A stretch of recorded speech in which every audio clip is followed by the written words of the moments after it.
it's time for the best coverage of the top stories in sports. The Sports Wrap with Jason Page starts now. On a Monday, and great to have you with us. Thank you, Chad Erickson. A lot to get to over the next 60 minutes. Chaos at the Travelers Championship on Sunday. How about the Fever and Sky playing a banger? Bangers in Chicago on Sunday. Major League Baseball, there's a ton to get to from there as well. I don't even have enough time in an hour today, so I'm just going to jump into it with Dennis Bernstein, who leads things off. TheFourthPeriod.com, SiriusXM NHL Radio does a great job with them as well. Boy, Dennis, who would have thunk it? I mean, this series felt like it was dead and done at Florida up 3-0. Granted, Edmonton felt like they had their opportunities in those first three games and couldn't capitalize. But now we're at a game 7. It feels like Edmonton has all the momentum. It's hard for me to find a way for Florida to win this game, which sounds crazy because they were just up 3-0. Have you ever seen anything like it in all the years you've been covering hockey? No, Jason, because going back before game 1, you would have said, 7 games, there wasn't much to separate these teams.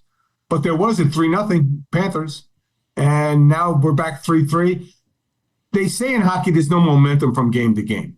But when you watch the Panthers play the last 3 games, their horrible starts, their lack of gap control, I agree with you. I don't have a path to victory unless Bobrovsky stands on his head, which if you look at the last 2 games, he isn't. He certainly is, and he got a mental health day off yesterday. He wasn't even practicing. I have a lot of problems picking the Panthers tonight, even though they're at home, even though it's so difficult to win 4 straight after being down 3-0. But you look at the way these teams are playing, Jason, I know that the Panthers are the betting favorites, but there's no way I'd lay $1 down on the Panthers tonight. They may win because throw out the script. After game 4, throw out the script. Who knows what's going to happen? But one team's going in one direction, certainly the other one's going and even though they live in the South, they are definitely going south right now, the Panthers. In terms of just the pantheon of the Stanley Cup and the history of the NHL, where would this Oilers, comeback if they complete it? Where would this stand for you when you think about the history of the game? Well, when you go back to the 42 Maple Leafs, the only team that's done it from a 0-3 hole, they had to win 2 rounds. Not this team. This team was down. The Oilers were down 2-1 in the Vancouver series. They were down 2-1 in the Dallas series. They were down 3-0 in this. So you talk about resiliency. On the Pantheon, it's right there, Jason. Now, some people are saying this is the most important game in Stanley Cup playoffs history. I'm not going to go there. You could probably go back to maybe 2011. When the Bruins played the Canucks in Vancouver.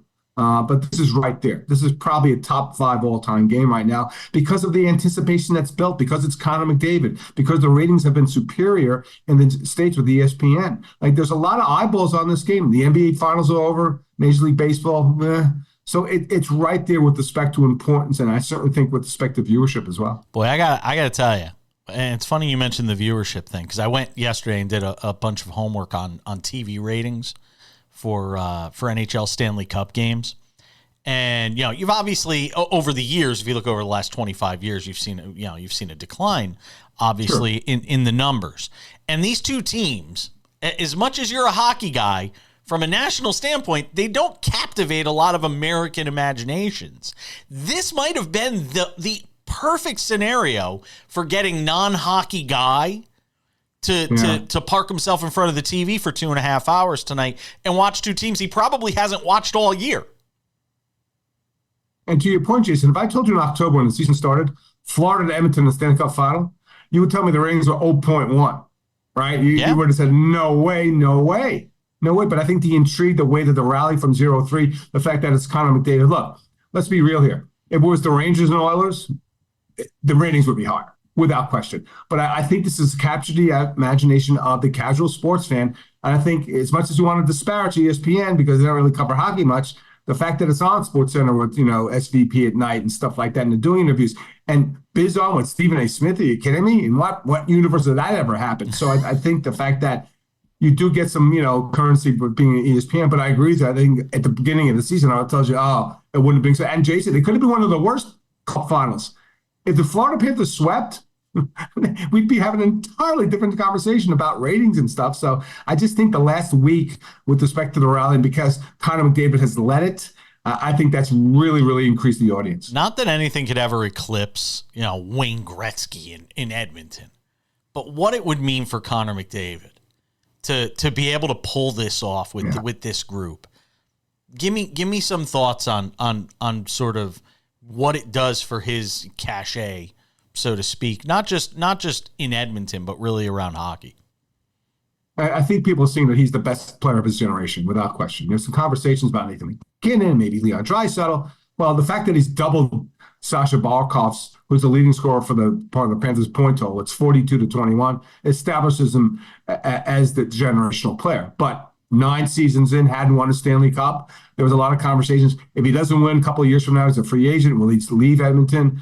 I think it's if he finds a way to lead his team tonight and win this game, it cements him as, then you're starting to talk about Gretzky and Lemieux and Orr and all the greats, because the one thing he hasn't done is won a Stanley Cup. Now, if he can get a couple of multiple cup wins under his belt, and Jason, if they do one tonight, there's no reason why they couldn't go back next year and repeat. But now we're talking about the Mount Rushmore of players. Right now, Connor's going to play at least probably another 6 years, right? I mean, with the money he's going to be making in this contract, he's probably going to make about $50 million. He's not going to have to play till he's 39 or 40, but if he plays 6 more years and wins 2 more cups, and that's 3 cups if he wins tonight, he's right in the group of Mount Rushmore of NHL players. To go the other way, though, what it would mean for Paul Maurice to be the head coach. I mean, and I have a soft spot in my heart for Paul Maurice. He was the last head coach of the Hartford Whalers. Rest in peace, right. Hartford Whalers.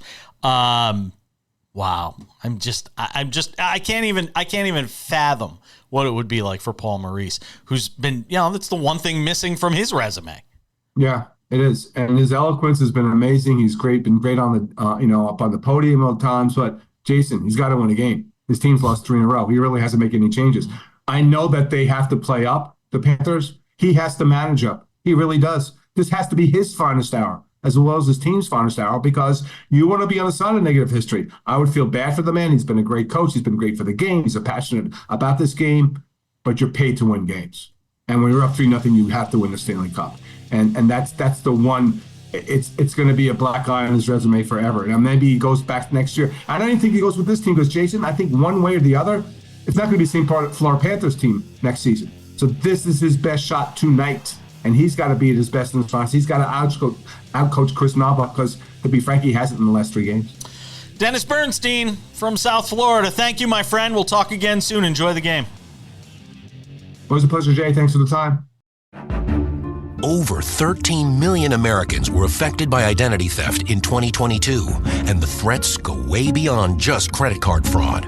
Today's identity thieves can use your information in ways that are easy to miss by just monitoring accounts and credit, like opening loans, transferring home titles, even committing crimes. Someone got my social security number, made a driver's license, and it was used for criminal activity. You can do so much with a social security number that I didn't know could happen. They drained my bank account. It was terrifying. You're even more vulnerable than you realize. Your information is exposed through online shopping, banking, even corporate data breaches. No wonder there's a new victim of identity theft every 3 seconds. Only LifeLock alerts you to the widest volume of threats all in one place, like someone trying to use your social security number, open a new loan in your name, or even commit a crime in your name. There was a big yes button and there was a big no button. I clicked, "That's not me," and LifeLock took it from there. If you become a victim of identity theft, a dedicated U.S.-based restoration specialist will be assigned to your case and work to fix the issue on your behalf. If something happens, you have somebody fighting for you.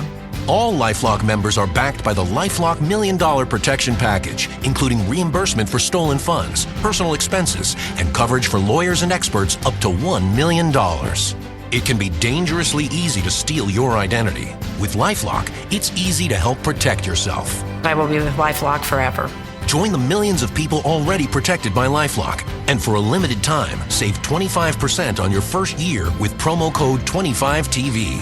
All plans include a 60-day money-back guarantee. Call 800-710-7531 or visit lifelock.com/25TV to save 25% on your first year of identity theft protection. Enroll now. Attention families with a loved one in a nursing home. If your loved one has suffered from bed sores, falls, broken bones, dehydration, or even death, you may be entitled to a substantial settlement. If you have a loved one who is injured in a nursing home, we will find out what happened. State violations are found against nursing homes every day. You have a limited time to file your claim, so don't wait. Call 800-398-5999 and speak with one of our attorneys. The call is confidential and free. Moving things along on this Monday edition of the show. Still to come, David Aardsma, our former Major League Baseball pitcher. He's our guy. Proud to say. We got him first. Spent a decade in Major League Baseball. Get some thoughts with him on a whole bunch of pitching issues. You could just do pitching with him alone today. A lot to talk about there. Sam Yarnell joins the show for the first time today. How was your weekend, Sam? Exciting, Jason. I mean, we had so much going on in the world of sports. How could you not just have an entire weekend full of the couch and the TV, right? That's it? You didn't do anything fun? You didn't nothing? You got nothing for me? Lots of sports, Jason. Always lots of sports. Trying to think, did I do anything fun? Maybe I didn't do anything fun either. All right, let me get your thoughts on this, because I got to be honest, I was riveted from start to finish watching this this Sky Fever matchup, which really is turning to one of the darlings of the WNBA season because of the Caitlin Clark Angel Reese dynamic. Kennedy Carter now has inserted herself into it. You know, Aaliyah Boston's starting to play really well, and you could see her and Caitlin Clark working well together. And then Angel Reese shows up yesterday. Shows up and shows out. I've been saying for a while now, I want to root for Angel Reese. She's a dynamic personality in a league that could certainly use another dynamic personality. Noted I said another dynamic personality. She's very talented in the interior game. I'd like to see her develop more outside of the paint, but that's what she is right now. She's very talented. Like she says, she's a dog. She likes to say, I'm a dog. This was fun basketball to watch yesterday. Finally, the Sky get one against the Fever. I have some issues with how the Fever handled, the last 4 or 5 minutes of that game that we could talk about. But just a thought on Angel Reese to start, because it was her day yesterday. Yeah, we got a Angel, and I said this when she skipped the media thing after the Caitlin Clark debacle when they lost. We got to dial this back with the Angel Reese stuff. Angel, you got to stop calling yourself a dog. You've scored 20 points twice this season. This was a great game for her. Her career high in the WNBA in terms of points, and a double-double to boot. No question. She's been playing very well as a rookie, but again, Jason, it just always feels with Angel Reese like she continues to try and reach for Caitlin Clark, and it's too much of a reach at this point. Angel Reese has to understand that there are levels to this kind of thing, and the fact of the matter is just that she and Caitlin Clark are quite simply on different levels. They're different games, though. But they're different games. So I mean, they have different. They impact the game different ways. I don't want to necessarily sit here today of all days, and diminish what she's doing, because it sounds like you're poo-pooing it a little bit. She was dominantly in that game in the low post. There's no getting around it. And conversely, Caitlin Clark disappeared in the final 5 minutes of that game, and some are starting to make the argument, again, 17, 18 games into the season. It's crazy that we're trying to get too deep into this, but it's only a 40-game season. To me, Caitlin Clark, some of the argument might be that she's too unselfish, that she's too willing to give the basketball. This was something people talked about with LeBron James early in his career. Not saying they're the same player, but that she is maybe too unselfish with the basketball. She didn't take any shots down the stretch in that game. And I know they were doubling her. I was watching it. But you can't, there's no way you could go the final 4 minutes of that game and Caitlin Clark's not taking any shots. Yeah, 13 of the 28 Indiana Fever assists in that game belonged to Caitlin Clark. Mm-hmm. I'm with you, Jason. It feels like she has gotten away from the successful brand of basketball that she had at Iowa a little bit. That's not to say that she's not having copious amounts of success in the WNBA, but that's also an indictment on a couple of things with regard to the Fever, right? The coach coming into the season saying that she wanted to get away from the way that Caitlin Clark played at Iowa and wanted Caitlin Clark to take long 2-point jump shots, who everyone who knows anything about basketball knows that is exactly what you shouldn't do. That's the least inefficient play in the sport. Compile that with, the lack of performance that we've gotten out of Aaliyah Boston so far this season. Not to say good that she the last wasn't 5 or 6 games, though. Second leading scorer. No, she's been for the Fever in this game. It definitely took her a while to get hot. But Jason, that's exactly reflected in the Indiana Fever's record. They started out incredibly cold, and now these players around Caitlin have gotten hot, and that's exactly what Indiana has done. To the point about us being 17, 18, depending on the team, games into the season now. In a 40-game season, I agree with you completely. We got to start talking about all this. Might as well be at the All-Star break in Major League Baseball right now. Just about every team is approaching that halfway mark, so I think that we've gotten a pretty fair sense of all these teams and how they all play. There's a lot of interesting storylines going on around the WNBA. Yeah, there really is. And you know what? Give me more Chicago and Indiana. Just sign me up for more of that. Let's get them in the postseason together. I don't know if Chicago's going to get there or not. Indiana is certainly, and this cannot be, I think, overstated. Atlanta and Indiana Friday night. Did you see how many people? Normally, Atlanta gets about 3. They play in a tiny little bandbox. They get about 3,000 fans a game if they're lucky. They had over 17,000.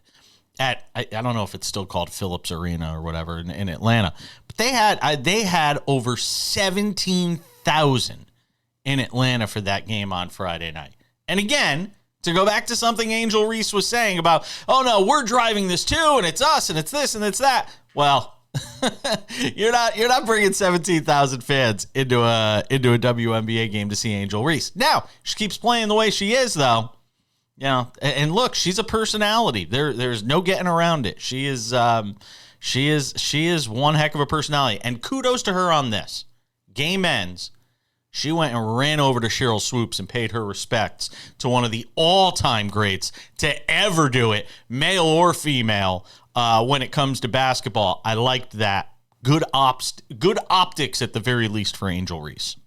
Just really quick before we let the WNBA go, there's an interesting story for me. It's been the Las Vegas Aces. I feel like we haven't covered them enough, Jason. They're 8-6. They've got the best player in the world. Asia Wilson is averaging 28 and 12, and they're 8-6. These are the defending champions. What is going on in Las Vegas? It's a very good question, and it's another one for another day because we're out of time. Got to talk about the debacle that was the 18th hole, the 72nd hole of the Travelers Championship. Oh, that's next, and I got a lot to say about it.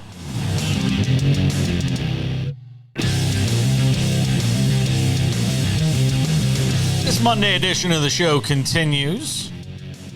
Talk WNBA. We got into Game 7 of the Stanley Cup Final.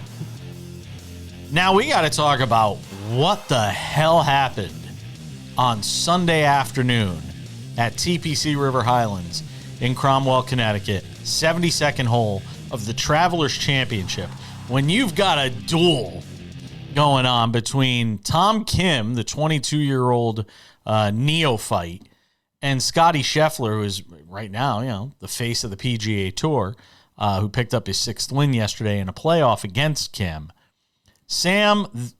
Sam, this was as bizarre a scene as I have ever witnessed. I have been to that tournament probably a half a dozen times. I've played that course probably 8 times, so I know it very intimately. It is a very easy course, and I know we could talk about all the aspects of people saying it's too easy a course. But what took place on the 72nd hole yesterday, where the 6 climate protesters come running out onto the course right before Scheffler and Tom Kim are getting set to hit putts to potentially win or tie this tournament or send it into a playoff. I want to give you first word to give your thoughts on what transpired yesterday, and then I'll tell people where I'm coming from.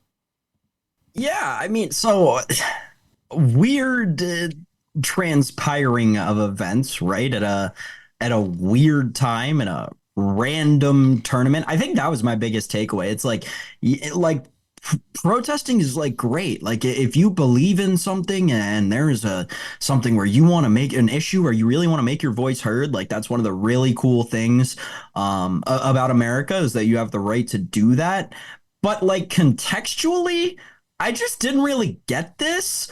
Didn't quite understand why they did it at a golf tournament to begin with. On top of that, of all the golf tournaments you can do it at, the Travelers at TPC River Highlands in Cromwell, Connecticut, just doesn't seem like the highest profile place that you could have made your statement. Also, on that sports Sunday where so much else is going on, we're talking about the WNBA, an electric college baseball game where Tennessee forces a game 3 out in Omaha with Texas A&M on Monday night for a chance at the Natty. So much going on. It very much became a footnote. And to me, like, that's the whole opposite of the point of a protest is you want to be like the main story and make what should have been the main story the side story. But instead, they just kind of added another side story. So I was just kind of confused by the whole carrying out of the action. Not saying that I'm against protesting, Jason. No. I think it's really a very cool thing. But like the situation didn't make a lot of sense to me. That was my takeaway. Let me say this. Okay. I drive an EV. Okay. I am so in it to win it for trying to save the environment. No, but I am in it to win it when it comes to trying to help the environment.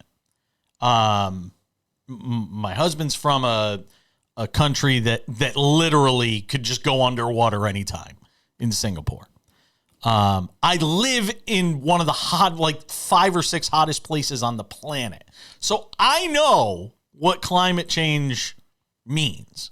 Okay? I get it. This protest made me want to go out and buy a gas-powered Hummer. That's how pissed off I was. I wanted to go out and buy a Ford F-250. I really did. That's how angry this made me yesterday. And you can go look at my feed on X if you want to see how upset I was about it. Protesting is one thing. This was chaos. This wasn't a protest. This was chaos. One of the guys that got arrested yesterday was the same guy that like 3 or 4 years ago glued his feet to the cement at the U.S. Open tennis tournament in Flushing so that they couldn't get him out of there. I'm trying to restrain myself right now. You have no idea. Because I go to Singapore a lot. I mention it from time to time because my husband and I have a home there. Singapore, if you like chew gum or spit on a sidewalk or graffiti or anything like that, they do caning. For the first time in my life yesterday, I would have been okay with caning. I would have been okay with like publicly caning these people. There is smart protesting, and I get the First Amendment. You don't have to tell me. I work in the media. There is smart protesting, and then there is stupid protesting. There is protesting to bring people to your cause. I want somebody to explain to me who was watching that on TV, or the 200,000 people at TPC River Highlands, one of the great amphitheaters of any 18th hole in all of golf, Cromwell, Connecticut. I want somebody to tell me how on earth these people thought they were helping their cause. Like, there's no rational thought that could be going into your head that thinks, we're going to screw up this 18th hole, 4 days of a tournament, all the hard work these people put in, the golfers doing their thing, and that's a different topic. we're going to go and screw that up for everybody. And most people didn't even know what the hell they were protesting until hours afterwards anyway, in which case everybody forgot about it anyway. There is smart protesting. There is not so smart protesting. This was not smart. This did not help the cause. It took people that were already meh about climate change, and it made them hate you more. You already have the people in your camp that believe in climate change, so you don't need to sell them. If the idea is we need to get everybody on the same boat, so to speak, we need to get everybody on the same page to support climate change. How did this do that? How did this do that? How did this help your cause? How did this make people more empathetic, sympathetic to your plight? It doesn't. There's no planet where this makes people more sympathetic to your plight. And you idiots on X coming at me with, you don't care about the environment. Shut up. Freaking clueless. Most people didn't even know what the hell they were protesting, and they were telling me, oh, you should be supportive of the protest. They could have been protesting anything.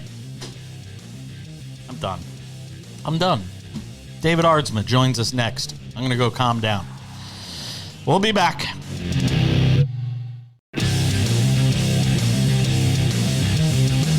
The one and only Sports Wrap continues on this Monday with the one and only David Aardsma, former Major League pitcher, pitched a decade, hangs out with us on the show. Give or take a few. Decade? Yeah, something like that. I know. Don't put it that way. It seems like mold. Fart and dust, man. That's the way it goes. Let's talk some baseball, and let's talk some pitching, because there is a lot to get to. Not that I want to pigeonhole you into the pitching stuff, but if I'm going to talk to somebody who's been a former pitcher, there's a lot of pitching issues that I want to get to. Paul Skeens, they're stretching him out. 7 innings yesterday. Looked really good. Obviously, the bullpen couldn't hold it down for the Pirates. That's been a problem for them all year. But again, the continued development of Paul Skeens and what we see from him. Is he going to be an all-star? I don't know how he can't be, right? This reminds me so much of Matt Harvey, back with the Mets, back my year with the Mets. Other than Harvey, I believe, started the year or was up a lot earlier than Skeens. But right now, the way he's dominating 2.14 ERA, yes, they're starting to stretch him out, but his pitch count was only 98 pitches, so he was even through less than he did 2 starts ago. So they're starting to stretch him out, but this guy, first pitch of the game was a home run, and then nothing. Absolutely nothing after that. He seems like he's getting better, getting more confident, which is scary, but he should be an all-star. What impresses you most as you continue to watch him develop, as you watch him from start to start? What stands out to you the most? That he's not just a fireballer who's rearing back and throwing as hard as he can every single pitch. He's able to move the ball around. He's able to throw that slider, that splitter. He's able to pitch, and he's able to get good hitters out multiple times with different ways. And that's the thing about it. That's when you start saying that's how he knows how to pitch, is that he's not just going out there throwing 102. He's able to mix pitches in. He sees the hitters, what their reactions are, and then pitches to that. That 102, I think it was the last pitch he threw. That 102, it's like, you got no shot, especially up in the zone. You could try and start the bat faster, but man, oh man, 102 up in the zone. That is tough to hit. Move away from that. Couple of guys I want to get to. Max Scherzer makes his season debut yesterday, and boy, you couldn't tell, other than the fact that he obviously didn't go that deep into the game, which is a Max Scherzer sort of thing. Other than that, he looked really good. Looked really good, and he looked like that Max Scherzer we know. He's stalking around the mound. He's getting kind of pumped up. He's pumping himself up. Second batter of the game, Bobby Witt Jr. was his first strikeout. He ends up tying Greg Maddux in career strikeouts, which is absolutely ridiculous. And him and the reliever only faced one batter over the minimum the entire game. So how about that? 9 innings. They pitched one batter of the minimum, but Max Scherzer, dude, he looked ready. He looked good against a good Kansas City team. Yeah, he certainly did. He did say something after the game which caught my attention, though. He talked about his forearm. He was saying his forearm was bothering him, and he almost sounded like he didn't know how he was going to recover from this. That kind of surprised me, given the fact that, he had some minor league rehab assignments. You would think by now there would be some predictability in terms of how he's going to respond, 5 days from now. Did that surprise you that he said that? I don't like it. I don't like it, especially out of a guy like Max Scherzer, who I feel like doesn't give a whole lot to the media and shouldn't give a whole lot to the media, especially when you're an ace. I don't like the words. I don't like when guys talk. Hey, you like work that in the media. Wait a second. You work in the media now. You want them to give us that. Come on. I want them. Absolutely. But when you're the ace of a team, you should never, you don't talk about how you're feeling quite like that. You give the smile, you lie, you do whatever you got to do. You tell everybody everything's great and everything's good and great and grand and it's going to be perfect. When you start speaking honest, that's usually when it is bothering you, and it's probably bothering him a little bit. At the same time, it's Max Scherzer. I don't bet against him, and I have no doubt that he's probably going to be out there, going to be healthy, but something's bothering him, and sometimes you just want to say it. Edwin Diaz. Ugh. I mean, look. Vic Carapazzo was adamant in the post game, scrum when the pool reporter that winds up getting to speak to the umpires. He was adamant about the fact that they've checked thousands of hands, and this was sticky. This was not rosin and sweat.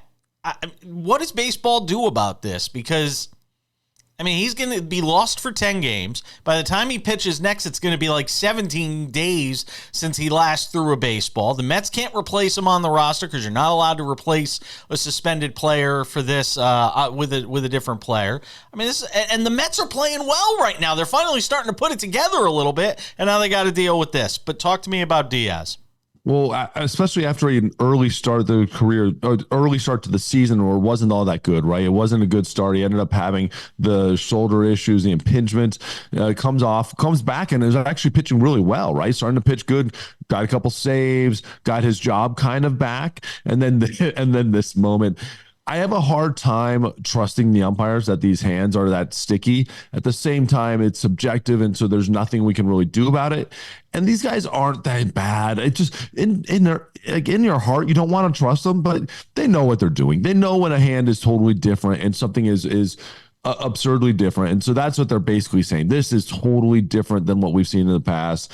This might actually be some silver lining in this, is that it gives Diaz some more time to rest, let that shoulder rest some more, so he's actually fully healthy for a July, August, September run. And so there might be some silver lining in this, but this is nothing that you want to see. Let's hope this doesn't take what Diaz was starting to build upon and just crash it. David Aardsma is hanging out with us. Former big league pitcher Sammy Arnell will join us on the other side. He's got some questions to send in the direction of David Aardsma. We'll see what he does with those. Don't go anywhere. Lots more to do on this Monday edition of Sports Wrap.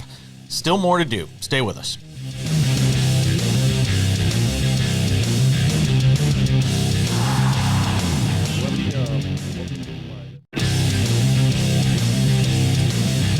Sports Wrap rolls on this Monday.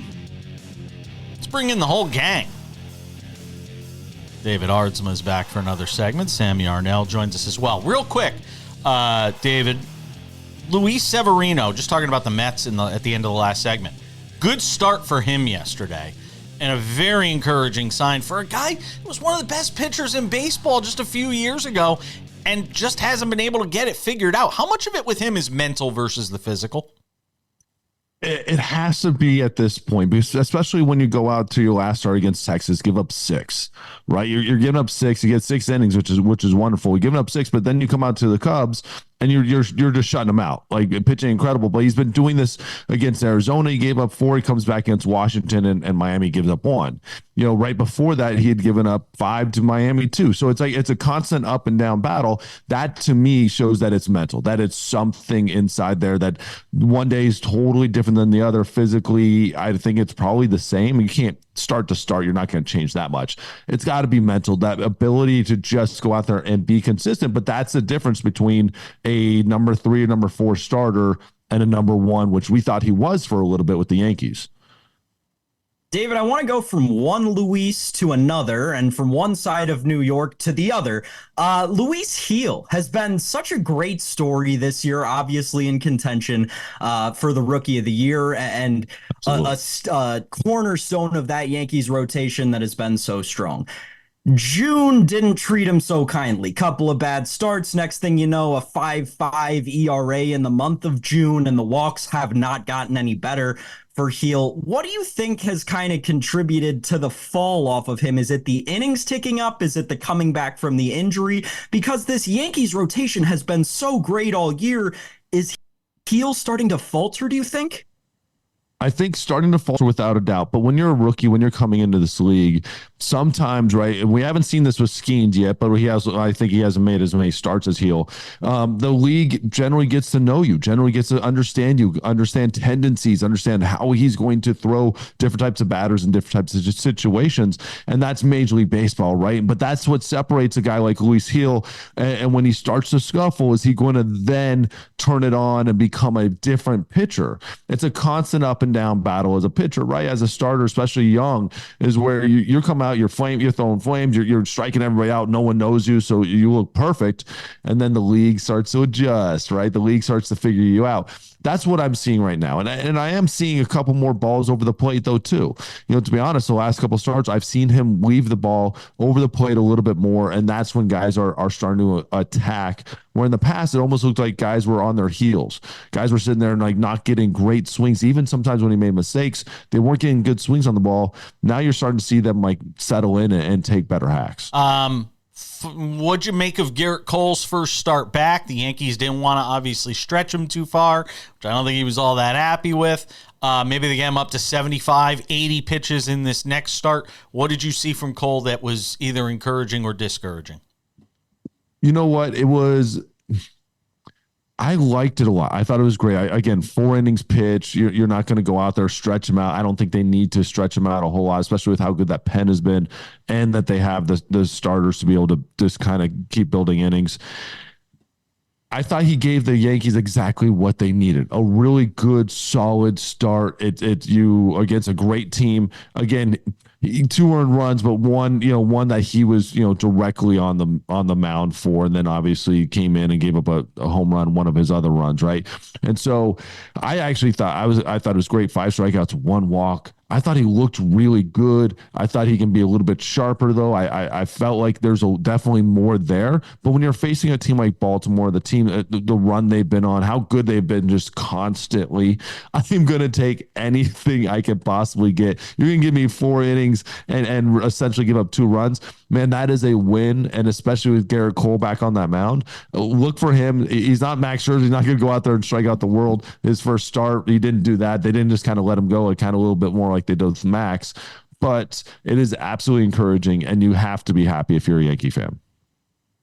David, we talked about the Yankees rotation, the class of the American League. Now let's talk about the class of the National League right now. It's got to be the Philadelphia Phillies. I mean, it seems like they struck gold on Christopher Sanchez, and you look up now, they've got the 3 ERA leaders in the National League. What has that staff as a whole done so effectively throughout this season? You know what it looks like they're doing? They're constantly building upon each other, right? They're going out there each start. It's almost like they're trying to one up each other, like they're learning from each other. It's been incredibly fun to watch them pitch, and you know that they've had a solid rotation. We know what we're going to get out of Wheeler, Nola. Ranger Suarez has been absolutely incredible, right? That's really the story, I think, of somebody who we weren't expecting to come up and be an ace kind of pitcher. What Ranger Suarez is doing, maybe start the All-Star game, who knows, how the way he's been pitching. But it's like, especially those three have really stepped up together and just kind of building upon each other.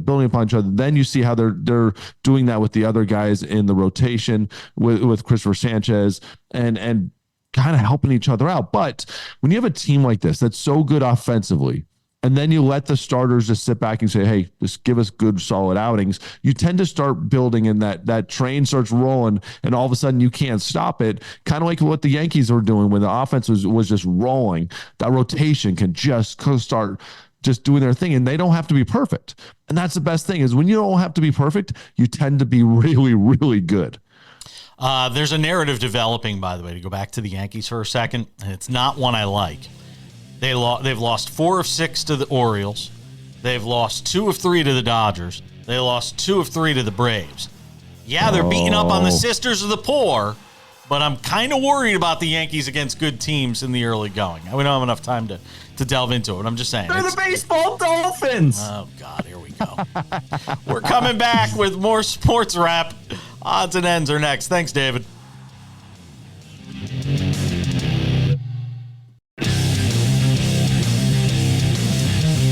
All right, it's just about time to put the wraps on this baby for Monday. Full coverage of the Stanley Cup Final on Tuesday's show.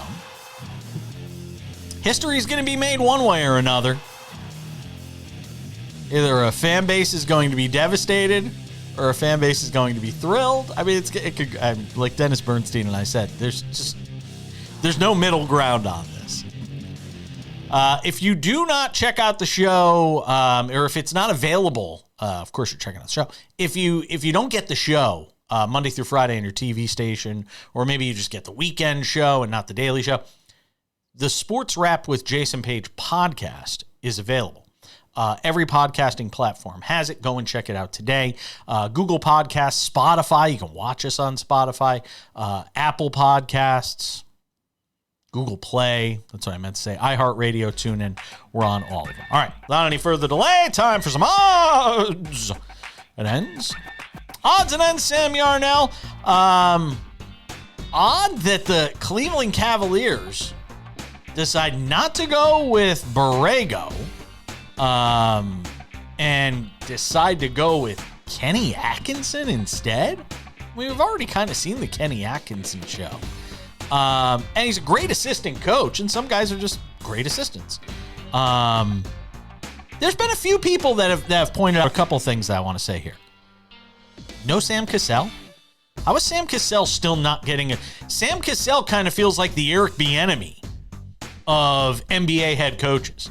Now, over the last couple of years, some things have come out in terms of Eric Bieniemy's coaching style and whether or not he's best suited to be an NFL head coach as opposed to a coordinator and all that stuff. And you could argue Kansas City, Andy Reid was calling most of the plays.